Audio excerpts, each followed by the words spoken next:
and welcome to the Ended Up in Vegas podcast. I'm Nikki. I'm Megan. Today's guest is from the theater. We are with Erik Ball. He is the Director of Theater and Conservatory Arts at Faith Lutheran. Welcome. Hi. Well, thanks for having me. Appreciate the time. Tell us how you ended up in Vegas. Oh, how did I end up in Vegas?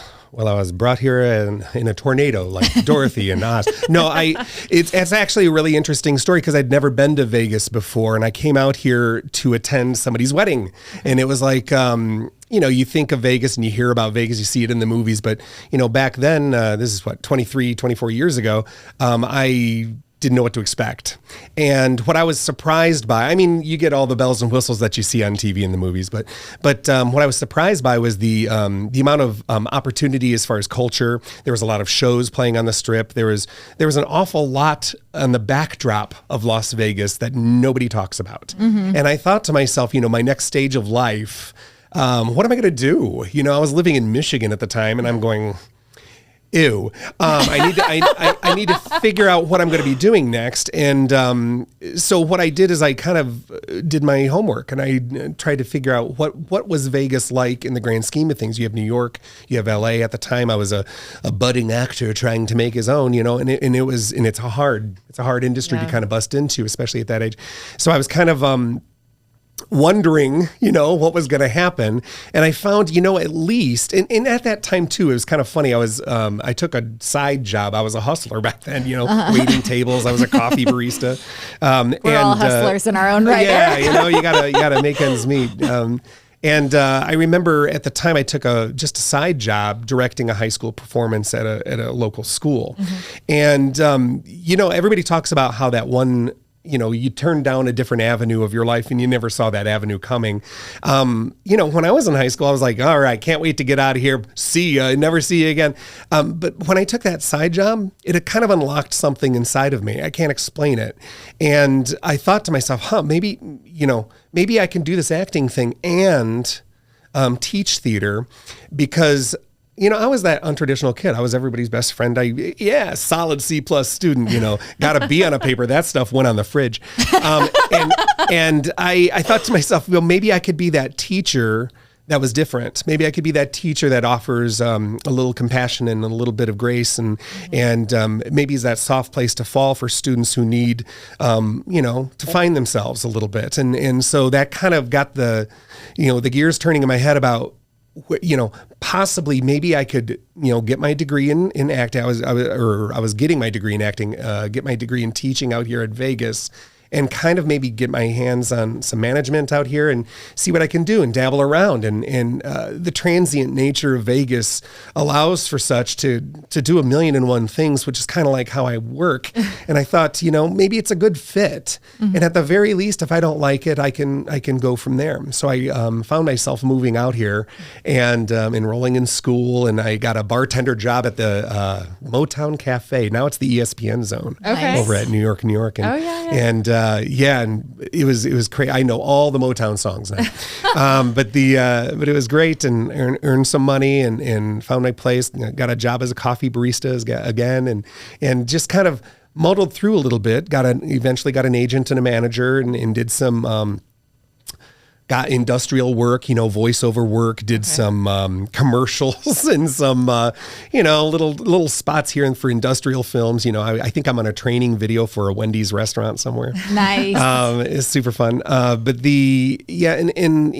Rocky Balboa, Knocked Up, those movies, I'm in the, featured extras in the background and stuff, so there was opportunity. Yeah. But the more I stayed in Vegas, the more that I realized a couple things. One, there's endless opportunities for those who are hungry. Mm-hmm. It's a very, like I said, transient city. It's constantly moving, constantly changing, constantly shape-shifting. If you're not the type of person that's kind of like, I constantly want to improve. I want to build. I want to grow.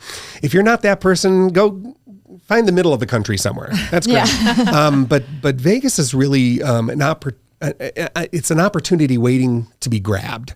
You know, and I thought, gosh, that's just so much fun for me. And so I went and took advantage of every opportunity I could at UNLV. I joined improv troops. I did all this stuff. I was the editor-in-chief of the Rebel Yell newspaper at UNLV, Nice. you know, you know, kind of try to put my stamp on everything that I came across.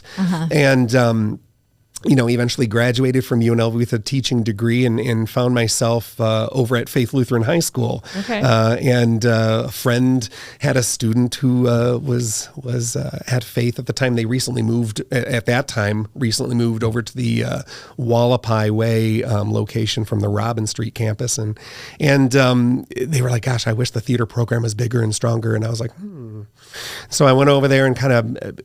it's a long sorted tale, but I kind of made my presence known over there, and really they were very welcoming and very wanted the program to grow, and so I kind of afforded myself in a way that they couldn't say no. And then all of a sudden we've grown and grown and grown and grown and grown. I have this old saying. It's like when you have a monster, you either feed it or you kill it. And we kept feeding it. and so now this program at Faith Lutheran is this big, beautiful monster.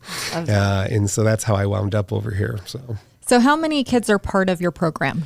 Well, we have a conservatory program over there, which means it's kind of like a pre-college track.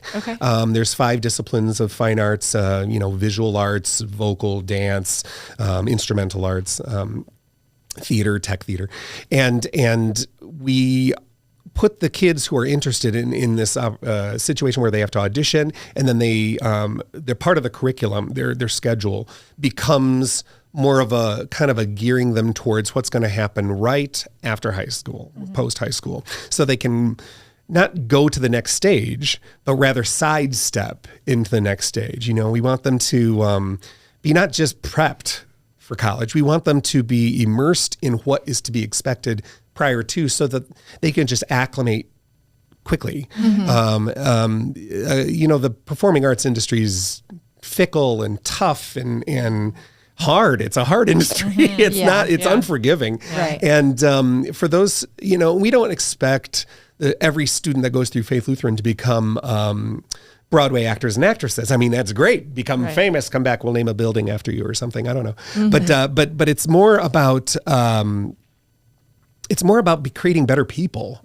You know, we want these kids to have an appreciation for what it means to create something creatively in an ensemble.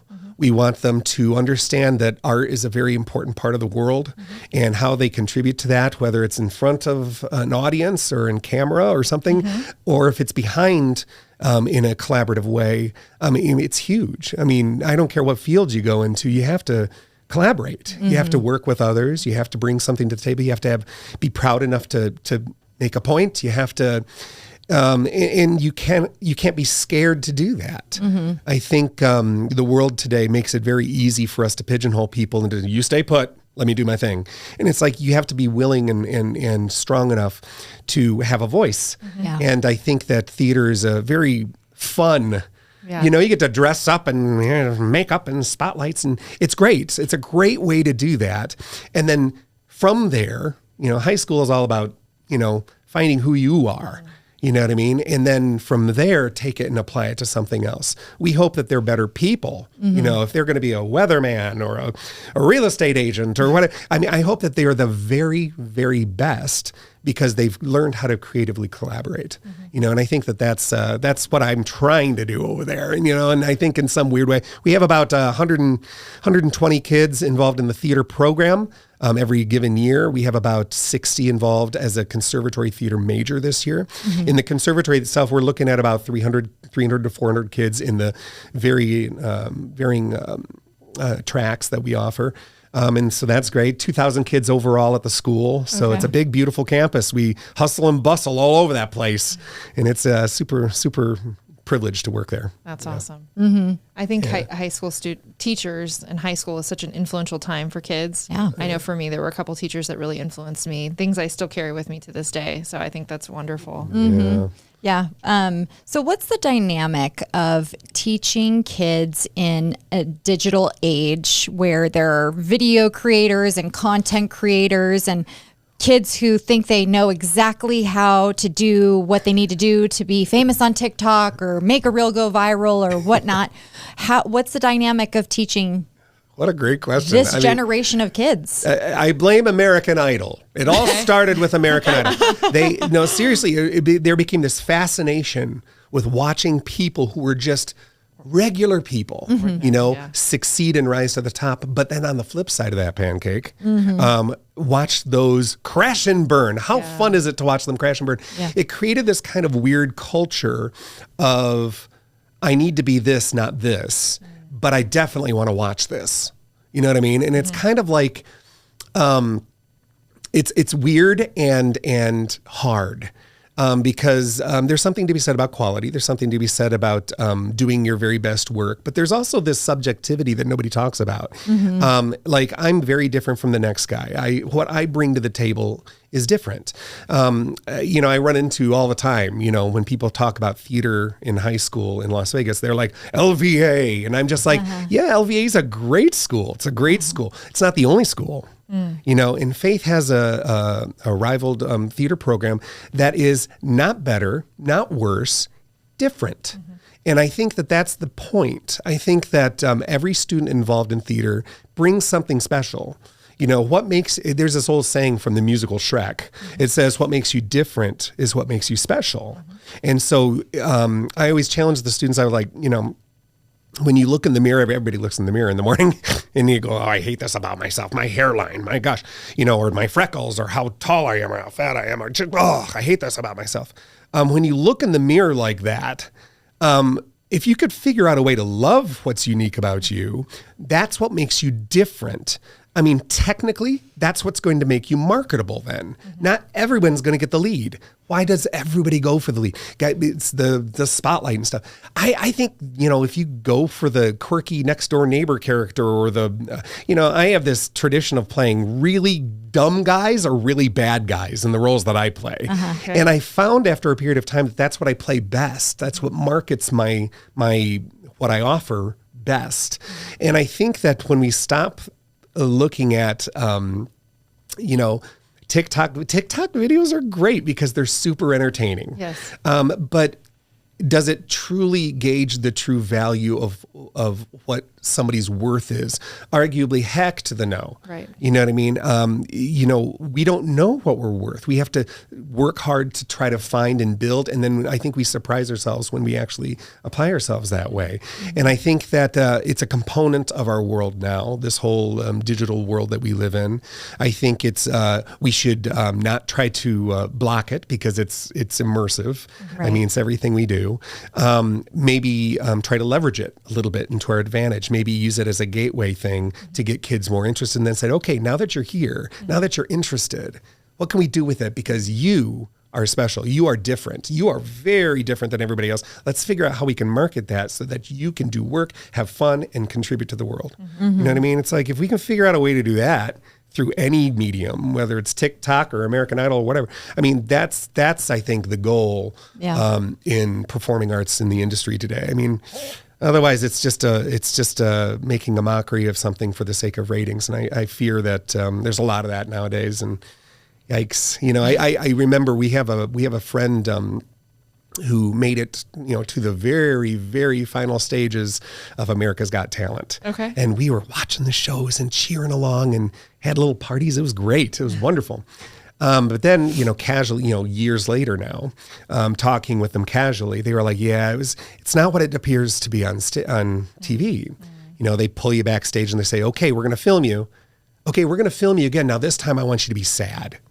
Okay, we're going to film you again. Now I want you to pretend like you won in case you won. And then they film like 5 different things. And then it's like, is it really a reality show? Is it really? It really isn't. It's just a lot of opportunity that's staged well to look like that. And so, I suppose maybe that's why I've gravitated to live theater more than film and TV, is because there's something real about the urgency of doing something live. There's something fresh and beautiful, I mean, it's like have you ever heard a poem or a song or something? And you're just like, I don't even know why I like it. I just like it. Yeah. It's like, it's kind of like that. I don't even really know why I like it so much, but there's something fresh about it that kind of keeps you on your toes. And so I think anything I can do to offer something like that, I really enjoy. I think our best work comes when we're put on our guard. So yeah. What are some of the principles that you teach? Can we be your students, the grown-up version of your students today? And Sure. And tell us some of the principles that you teach, just about stage presence and I suppose speaking to an audience. Yeah. First, envision them in their underwear. No, I'm joking. Okay. That's terrible. That's terrible. I think anytime I've ever seen like really people I find very, very successful in the acting world, they always say, don't make it about you, make it about everything else. Make it about everything else. And I think that's the number one thing that I try to instill in, because it's very easy to seek the spotlight. It's very easy to get, when we cast a young lady or a young man in a musical as the lead, and just they do an amazing job. It's really easy for them to slip into peacock mode, and it's very nice, and then carry that over into the next project and into their world, and hello, it's like, oh gosh, and it's not about that, and so I recall in college, oh gosh, we're digging deep here, ladies. I was under a scholarship for musical theater. I was very proud, and came from Tecumseh, Michigan, where everything was really, really close knit. And I went to Jackson College there, and I thought myself a pretty darn big deal. And I remember my freshman year, the second semester, we were doing this play, and it was an in-class play, and I got the lead, and boy, was I hot snot. I was very excited. And then I remember one day, we were screwing around and having a good time throughout the rehearsal process. And I remember coming into the class one day, and there was a note on the door that said that the play's been canceled by the director. And I was so angry, and my friends, we were like, how dare he do this to us? Yeah. We've been working so hard. And the next day I walked past the guy's office to go to the student commons area. And I was like, oh gosh, I hope he's not in there. And he goes, Eric, get in here. And I was like, here we go. And so I sat in there, and he closed the door, and he kind of ripped me a new one for a little bit. But then I remember going through the 8 stages of grief or whatever. Like I was mad, I was embarrassed, I was, but he kind of instilled in me, I recall it like it was yesterday, he instilled in me this understanding that, look, there is always going to be somebody that takes a chance on you. There's always going to be somebody that sees in you something that you don't see in yourself. And that thing you need to not take for granted. That thing you need to hold aloft, and he used an example like a coin. And he said that if you hold that coin in your hand and you polish it every single day, you'll see how shiny it is. And maybe, just maybe, you'll realize how valuable it is because others already do. And it's like, and he says, I took a chance on you. I gave you a scholarship. I gave you a leading role. And he said, and I canceled it not because of you, but because you need to know that it's never about you. Art is about what you can give to somebody else, the world. And so I remember walking out of that office different and telling myself, okay, I'm never going to do theater for me primarily again. I'm going to do it for somebody else. I mean, maybe that's why it kind of geared me towards teaching, because it's very hard sometimes. Faith Lutheran is a private school. There are 2 types of students that go there. People that are very easily able to go there, fortunate. And those that struggle very, very hard and are very fortunate to go there because of sacrifice. And so I try to keep that in the back of my mind every day, that there are 2 types of students that we have to instill that into. One that may catch on a little bit quicker than the other, either way. And so if we can kind of remember that it's never about you, it's about what we're trying to create collectively, what we're trying to offer as a gift to the audience. So hopefully they can take something away from it. And if we can have a good time doing it, and if we can find ourselves a little bit more throughout the process, then great. But it needs to be about that, And I think that, in the hustle bustle world of secondary education, we're constantly finding ourselves, chasing a calendar. And perhaps I'm terrible at that. Perhaps that's what I'm terrible at. But I will say that the focus needs to be on the opportunity that the students have to grow and to do it outside of themselves. And if they can learn how to love doing that, then gosh, they can do anything. We have a saying, it's kind of Cheryl and my saying, make magic, tell stories. And the magic is created when we tell a story. A story is not a story unless it's received by somebody. Right. You know what I mean? If you just sit in a room and tell a story, you're kind of insane. It's like you have to have an audience. And that's where the magic comes from, because what did they do with that story? I'm going on and on, but there's one more thing I want to say. It's really cool. I tell my students, we have opening nights for shows all the time, Well, what do we do after opening night? That second night, I get them in a circle and I say, okay, guys, look, great job. Awesome opening night. Okay, but I want you to keep in perspective what we're trying to do on day 2 and day 3 and day 4. In that audience, there are going to be people that this is the very first show they've ever seen. Okay, what are you going to give to them that's going to just impress them to the point to where they're changed forever? There's going to be somebody in the audience that maybe, just maybe, this is the last show they'll ever see. Mm-hmm. What are you going to do to leave an impact so that this has changed them forever? I said, keep in mind that theater is not about you. It's about them and what we can offer them. And if we can do that every day, oh my gosh, that's what makes people able to do 200 show runs on Broadway. Right. Every day is different, and so I think that that's important.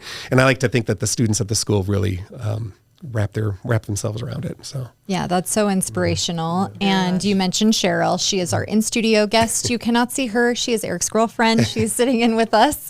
My inspiration, my muse. Yes. The brains behind the operation. Yes.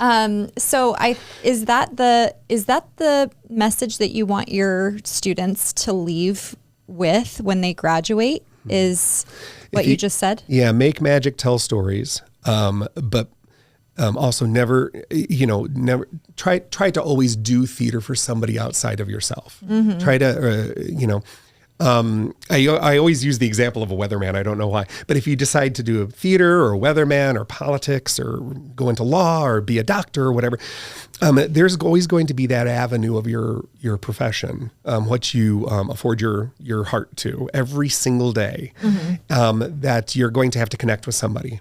You're going to have to change them. You're going to have to relate to them in that unique way. And I'm not saying you need to be a good actor to do that, but if you can see through the eyes of somebody else, which is ultimately the actor's job, then you can connect with anybody about anything. Mm-hmm. And I think that, there was a statistic that blew my mind. It said less than 2% of the students in high school theater go on to careers in theater professionally. And I'm just like, well, why are we teaching them? Why are we training them to be professional theater people? Mm-hmm. Let's train them to be better people. And then if they happen to go there, great. But then I've seen students go on to, I have a student who's about to become a doctor that graduated years ago. It makes me feel old and gray, but she's amazing. She's going to be a pediatric doctor. And I'm like, perfect. Oh my gosh, she's going to relate to these kids unbelievably because of the character roles that she played when I got a chance to work with her. Gosh, I mean, she's just going to light up. And I can only imagine, and she's smart as a whip too, which helps. So it's kind of like, what kind of human being is she going to be? Wow, she's going to be amazing. And that's just one. I mean, everybody has that opportunity. You can lead a horse to water, and there's going to be those kids that don't get the role they want and kick the dirt and say, fine, I'm playing volleyball, and then never come back again.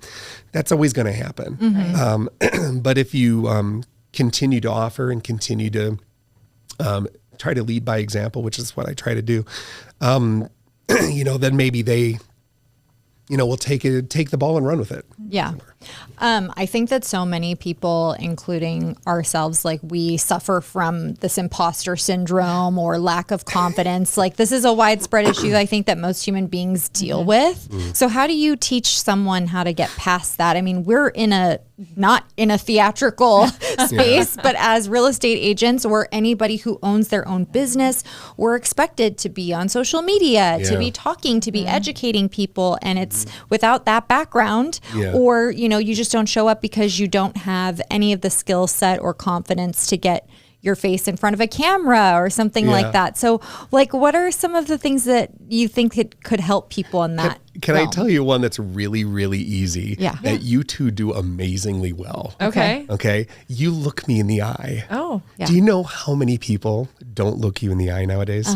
It's unnerving. It's like even in interview situations or like, whatever setting you're in. That's one way of connecting. It's very important because it's like, I have an agenda. You have an agenda. We all have agendas. We carry it around with us.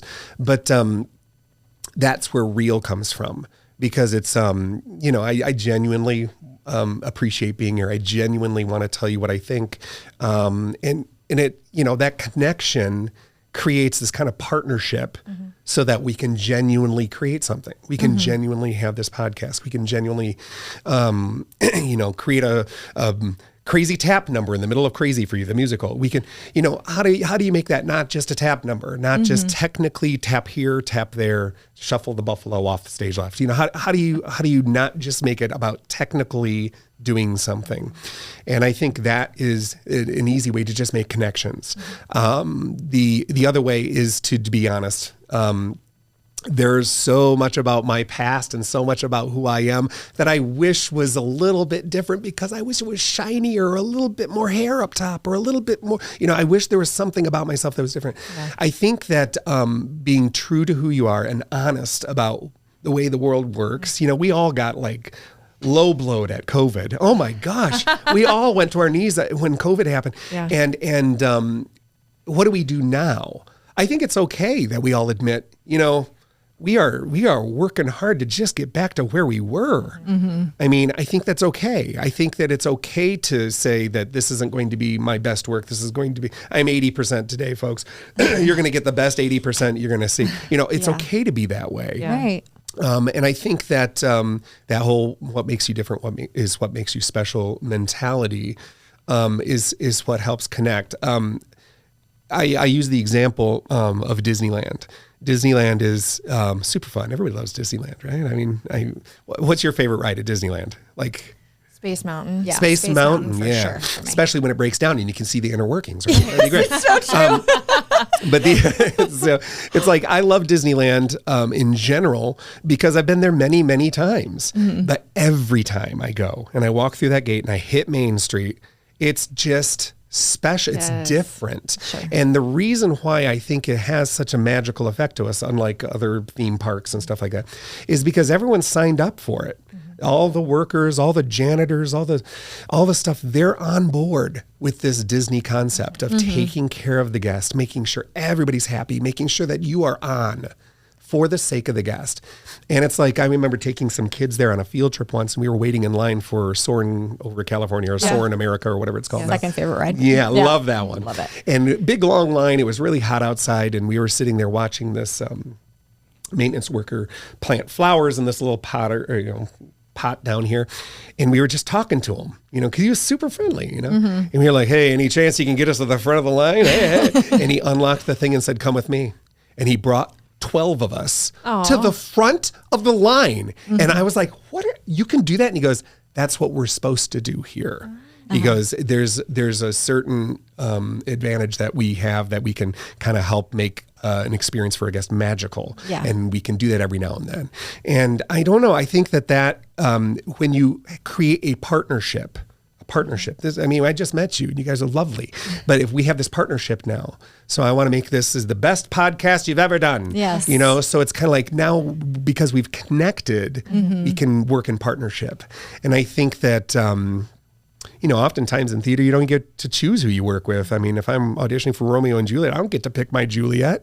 I'm going to have to figure out a way to work with this woman who's supposed to be the greatest love of my life. Yeah. I'm going to kill myself for, it's like, how do you do that? You got to connect. You got to make those connections. Yeah. It's critical in artistic worlds. And I think it's very important in the real world. Gosh, I think that translates so much to real estate and anything else. Just the development of relationships and finding common ground and and seeing each other. I think that's what it is, common ground. Yeah.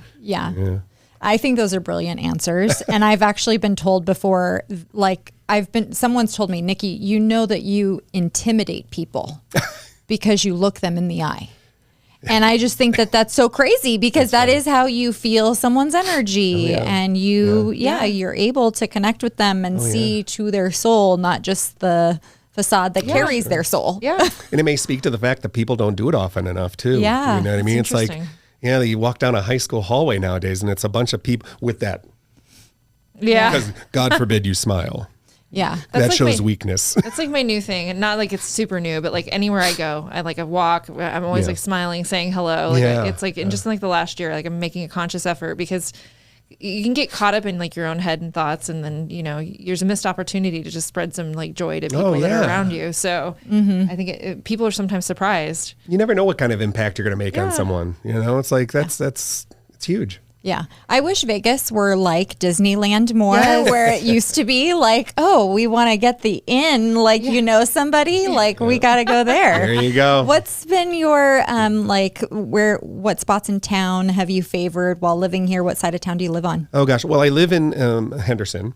I work up in Summerlin. So it's a little bit of a drive every day, but I love that drive every morning, because I get up super early for school, and in that 215, super convenient. Anybody who says the traffic, I don't want to go across town or something. It's like, are you kidding me? Have you lived in Chicago? Have you lived in Michigan? Oh my gosh, it's completely different. We live in a luxurious place where the whole city's in this little bowl. Yeah. And the highway goes all around it. It's just hop on the highway. You'll be fine. Well, if you've been here, it sounds like about the same amount of time that I have. Yeah. You probably remember the 215 when it wasn't finished. Right. And there was a stoplight. I was just telling somebody like there was a stoplight at Decatur, Jones, Rainbow, and I worked over here and lived over there, and it would take me a very long time. That's right. And I started living up in off of Cheyenne to begin with, and just to see the growth in that neck of the woods too. That was the ends of the earth when I moved here. Yeah. So I live out here and I do the trek every day to work, and I love it. It kind of centers yourself. You kind of listen, catch up on your favorite music. It's great, But yeah, I mean, as far as places I like to go and things, it's funny because I think a lot of locals say this, but I don't find myself on the Strip very often. Right. There's this beautiful backdrop to Vegas that people just don't think about, that's growing, constantly growing. And so, there's some great spots up in Summerlin, but I find that, when I'm a foodie, a little bit of a foodie. And so I love, we're wannabes. Yeah. So I like to try to discover new places. I also know what I like to eat. And so I try to find variations of it. I'm going to tell you, there's a couple restaurants in Henderson that are like really, really pots of gold that a lot of people don't know about. Okay. Like the Boom Bang restaurant over here. Never heard of it. Boom Bang. Oh my gosh, you've got to go. Okay. It's so good. And they're so friendly there. And I think it's under a year. Has it been there for about a year, maybe? Anyways, and it's right off Valley Verde in the 215 there. Okay. And anyways, they have, I believe, it's the best hamburger in Las Vegas. Oh, okay. They have two different burgers, one on the happy hour, which is a smashed version of their other one. Equally good, but I think the regular burger, oh my gosh, it is the best hamburger in Las Vegas. Wow. And it's very good. But they have everything from cocktails, and they do bottle service, and it's very brunchy, it's very nice, to oysters on the half shell and prime rib. And they do it all. My language, Erik. Yeah, it's awesome. It's really good. So it's perfect for a brunch setting if you're interested in that. Yeah. I believe, and I'm going to mess this up, and I apologize to the people there, but the owner and chef, just the nicest person you'll ever meet. And I believe she was like a contestant on like Top Chef or something like that. So she has her own place, and I think they have a place out in LA too. Okay. And she comes right out to the table, says hi. We've met her several times. She's just lovely, and we love it out there. So there's that one. Kind of casual dining. We love, right down the street here, we love Kitchen Table. We love Craft Kitchen over there. If you like pasta, there's a hidden gem called Pasta Shop. And people Pasta Shop is just homemade pasta. Yeah, I haven't been, but I've heard. You have to. If you like that, okay, it's Friday night, plate of pasta, bottle of wine, red wine. Oh my gosh, that's the place to go. They make their pasta fresh. It's so good, so good. What else? We recently discovered, and it's pretty new. Big Greek food guy. Love Greek food. Oh my gosh, so good. And I also love. I'm a texture eater. You know what I mean? Okay. So I love a good crunchy, fresh salad. The best salad I've ever had is at Meraki. Yeah, she's Greek. Oh my gosh. Meraki is my place. Yes. Meraki is the best, isn't it? Yeah. I love If you've never been to this place, it's off of Stephanie and down north of 215 on Stephanie, down a couple blocks. So wait, we do have a location in Henderson? It is brand new. It opened 4 months ago, or 5 months ago. Yeah, I go to the one over by Spanish Trail off of Rainbow and Tropicana, but they also have one in Summerlin, off of Charleston and Rampart. There's one on Blue Diamond. There's a couple. They're the best. I think so good. The best. It's not even a hidden gem, but it's just one of the best places in Las Vegas because the food is healthy, it's fresh, it's quality, and they're locally owned. I think so. And you need to check out the new location. The new location is this beautiful restaurant, and the guy, his name is Harry. He is unmatched. He is so courteous and so thoughtful and so welcoming, and price is right. The service is good. The quantities are amazing. You get a lot of food. It's so good. Do you like their steak calamacchia, like their skewers that they do? We do the skewers sometimes. I know I probably shouldn't every time, but I'll find myself doing the Euro meat on the salad. Oh my gosh. Yeah. It's just, Euro meat is its own, artistry. Yes. Sometimes it's kind of gristly and grimy, and sometimes it's just so good. It is so clean and good, and oh my gosh, really, really, really good. Hidden spot there. And, we came across it about 4 months ago, and we're obsessed. Every time we come in, they're like, "You're back, huh?" And we're like, "Yep." We're back. Sorry. I don't know what they put in their rice pilaf, but it is the best rice ever. It is the best rice ever made by anybody ever. It's so good. Okay, we're going there. Yeah. So what are you guys doing on a Sunday? Weather is perfect. Oh boy. You're not at school. No teenagers. Yeah. Something, it's funny. We have, Cheryl has 3 dogs, and I have a little tiny Chihuahua. And, and all 4 of them are best friends. And she has a golden retriever and 2 beagles. And so it's big, middle. And so they all kind of hang out together, and it makes this kind of Brady Bunch situation with dogs.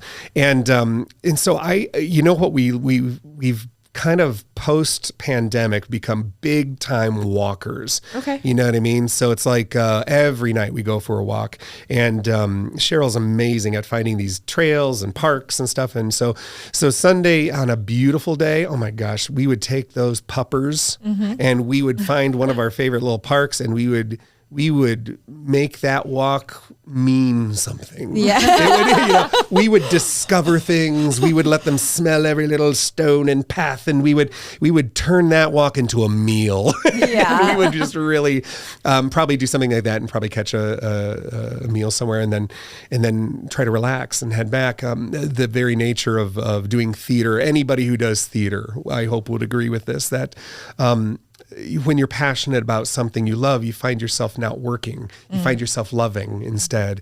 And so I love what I do, and it spills over. It's not 9 to 5. It comes home with me, and I find right now I have this summer camp that's coming up on the 19th, and it's this week-long thing, and oh my gosh, it's so much fun.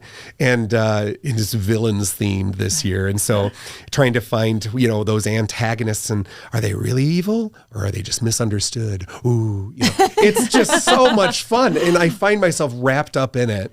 And so on a Sunday, I probably would be like, okay, decompress, recharge, and then go back. Anytime to get in the pool or something that'd be a Sunday opportunity too, probably. But yeah, that's probably what I would do. We love the district. We wish that there were more food places at the district. It's like, come on. Hey, we heard, and I hope, and I'm putting it out there because I want to project it. Project. Yep. We up in Summerlin, they have a Flower Child restaurant. Yes. Love it. So good. Love Flower Child. And they said last time we were there, we were like, oh my God. One of the managers goes, we were always ending up talking to the managers, by the way. We hunt them down. We're those people too. Yeah. And they said that they're opening a Flower Child in Henderson. Yes. So excited. And I'm like putting it out there. I can't wait for that to happen. I'm here for it. So that'll be maybe our Sunday ritual now. Oh, I love that. Do you want to play a little game? Heck yeah. Okay. Let me get primed. I gotta wet my whistle. Okay. Let's Here get we go. primed. Here we go. Oh, you have a question. Tell us. So I just saw a news article, and this has been they've been talking for a while that they're going to start building the first film studio here. Yeah, the Mark Wahlberg thing, isn't it? Well, I don't know if that one is it. I haven't even read the article, but like, what do you think about that? Like, there's a lot of talk. Mark Wahlberg's talking about bringing film studios. Like, there was just an announcement that they're going to start construction, or there's plans in place. I heard that too. I don't know much about it, but when I first moved out here 23 years ago or whatever, the film industry was something that intrigued me because it wasn't something that I had much experience in, and I thought, I would like to add it to my resume, my experience, pool, and they had agents in town that would, they would film a Nicolas Cage movie here where the plane crashes into the hotel and stuff. And they would cast all locals as extras or featured performers. And so I was very interested in getting involved in that. Shortly after my arrival, things kind of shifted and all the management and talent representation went to LA. And so even for like TV shows or stuff that's being filmed in town, you would have to go to LA or you'd have to go back and forth, which is hard, when I'm teaching. And, back then I got a gig doing King Arthur at the Tournament of Kings over there at Excalibur. Oh, this is going to lead into a question in a second. Oh boy. And, but it was hard to kind of manage that. So I wound up, spending most of my time over here. I think that's thrilling, that they have a film company out here because anytime that you can offer jobs and opportunities, Broadway actors are great. You'll know the truly great Broadway actors when they say, "What are you looking for in your next role?" And they say, "Work." Yeah. I just want to work. Yeah. I just want to do my craft. I just want an opportunity. And it's like, and so anything that brings opportunity, heck yeah. Let's do this. I think that's a great idea. I think it's exciting. Yeah. Very exciting. Okay. You want to play a little game now? Sure, I do. We're going to do Kiss, Marry, Kill, Vegas edition. Oh boy. Excalibur. Oh boy. Luxor. Circus. Ooh. Ew. The options just don't get better. It was like, marry Luxor. Okay. Kiss Excalibur. Circus. Yeah. Oh, and Circus. I mean, I know why it's there. Right. Yeah. I mean, the fun thing, this is not a very kid-friendly city, so it's a place where you can bring when you have a bunch of rugrats. I get it. Okay, but clean your carpet every now and then, Holmes. My gosh, I mean, that place looks rough around the edges. Whew. I mean, nothing against Circus. God bless them. God bless them. But I'm sure a lot of great people work at Circus. Yeah. No, Well, for sure. I mean, nothing against MGM Grand or MGM Resorts. I don't even know what their name is anymore, clearly. But when a hotel casino is renovated, you always know after the fact. Like, I stayed at Park MGM a few weeks ago, and I was like, this used to be the Monte Carlo. This used to be the There was just no getting away from it. Exactly. So there's really nothing you can do. It's kind of like you put lipstick on the clown or you just leave it the way it is. It's like you can wrap it in any paper you want. It's still that present. Yeah. So true. So marry Luxor, huh? Well, only because I think it's. I've stayed at the Luxor once, and very unique concept, very unique lobby, and it's kind of fun. It's interesting because a lot of people don't. And going back to my Tournament of Kings days here, but a lot of people don't know. But the same people who did the entertainment for the Tournament of Kings at Excalibur were in charge of that big arena in the Luxor, and they were trying to do, which I'm going, why didn't you do this? It's so cool. They were going to do an Excalibur Tournament of Kings like show, very interactive, very, sword play and special effects and a dragon and so whatever there, but mummy Egyptian themed. It was back in the day with Brendan Fraser's Mummy was out, and they were like trying to capitalize on that big time. They had it in production. They were building it. They were doing, and it fell through because of money and political stuff. But Excalibur has become Tournament of Kings has become kind of the staple. It's one of the longest running shows in Vegas. Because is it hugely special? Well, I think it's special because it connects. You put the audience right there, and they get a team they can cheer for, and they're eating chicken with their hands, and afterwards they were like, oh, that was something. So it's very exciting. The fireball goes right across your face. I mean, it's really cool. Yeah. And not many shows do that. There's this distinct separation. And so I think I was like, oh, and I always think of Luxor. I think, missed opportunity, Luxor. But I've seen Blue Man Group and Carrot Top and all that stuff over there. And I think Lion King, I think, was there once. I saw it there, so it's like, it's a great place. And I don't know. I mean, I think... when you can see Vegas from the moon and it's Luxor, that's kind of cool. Yeah, I think that's kind of cool. So it's like, I like to think of it as our shining diamond ring on the Strip, because it always has that shine. Yes. Yeah. Speaking of shows, my favorite show that I've ever seen on the Strip was Garth Brooks at the Wynn. Oh, wow. And it was specifically because it was curated for a different type of an audience was, it was storytelling, it was impersonations. Yeah. And then he would just weave it into starting to play a song, and you would just feel chills. What are some of the favorite shows you've seen? To speak to that, you're only as good as your transitions in any show. If you can figure out a way, to have the song and make the linking part just as interesting, you've got something. And Garth Brooks is a genius at that. We saw recently, about a year ago, I guess, Billy Joel over at the new stadium. And he did almost 3 hours. Wow. He's getting up there, and he did 3 hours. That's incredible. And it was magic. The man has not lost a thing. And just when we thought, okay, he's going to probably be wrapping up now, he came downstage, grabbed a microphone stand, and was twirling it around like a and we were just going, what is going on? I think you don't necessarily need a Broadway show. You don't necessarily need Fireballs and Tournament of Kings and things like that. Yeah. You just need a really good storyteller. You know what I mean? Somebody who loves what they do, and it's very apparent, and can put it out there. And I think in some regards, that's what some of the casinos on the Strip are really good at targeting and finding and implementing. And some just haven't got it. They just didn't understand. It broke my heart when Phantom closed because I thought the venue itself, catered to the type of show Phantom needed to be in from the original concept.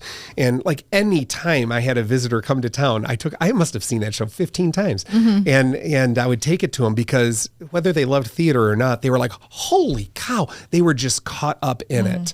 And it's too bad that one went away, because I think that was a perfect venue for it. And talk about breaking up the monotony of the hustle bustle of the Strip. I mean, put a Broadway show that's a staple in the middle of it, and just watch the ants go, should we try this? Let's try this. It's it was really cool to kind of mix things up that way. And I think it was a missed opportunity to keep it along. I'm sure there was money and politics involved that I don't know about, but I was like, drat, no. Do you recommend a lot of people to go to the Smith Center for shows? Oh yeah. Smith Center is great. Smith Center is fantastic. I also, and they do a wonderful job of keeping things in circulation. So they'll have a show come out, but it doesn't stay forever, and then miss that one. But here's the next one. It's always something coming.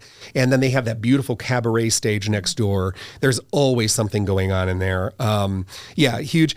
I will say this. I think the Smith Center is brilliant at bringing Broadway caliber shows to your lap, sitting them right there, and so you can watch it. But I want to speak to high school theater for a second. Okay. A lot of times, high school theater is kind of regarded as, well, it's high school theater, and there is some high school theater out there. But I will say this: 9 times out of 10, when I've ever ventured out, I'm not just talking Vegas, I'm talking everywhere. They surprise you. Okay, maybe it doesn't have the budget, or maybe it doesn't have the high theatric as Broadway shows do. But I'll tell you this: there are moments there that you'll remember for the rest of your life. Yeah. And these kids, I argue that students in theater are in theater because either they're very, very talented and they want a venue in which to their cup runneth over. But also students involved in theater are involved because they usually have a fundamental gap in their life that they want to fill with something, whether it's they need a sense of family, they need a soapbox, they need an audience, they need a laugh, whatever that is. And oftentimes it's both of those things. And when you have both of those things and they are so unbridled and impressionable and just they're hungry, and you give them an opportunity, oh my gosh, magic. It's magic.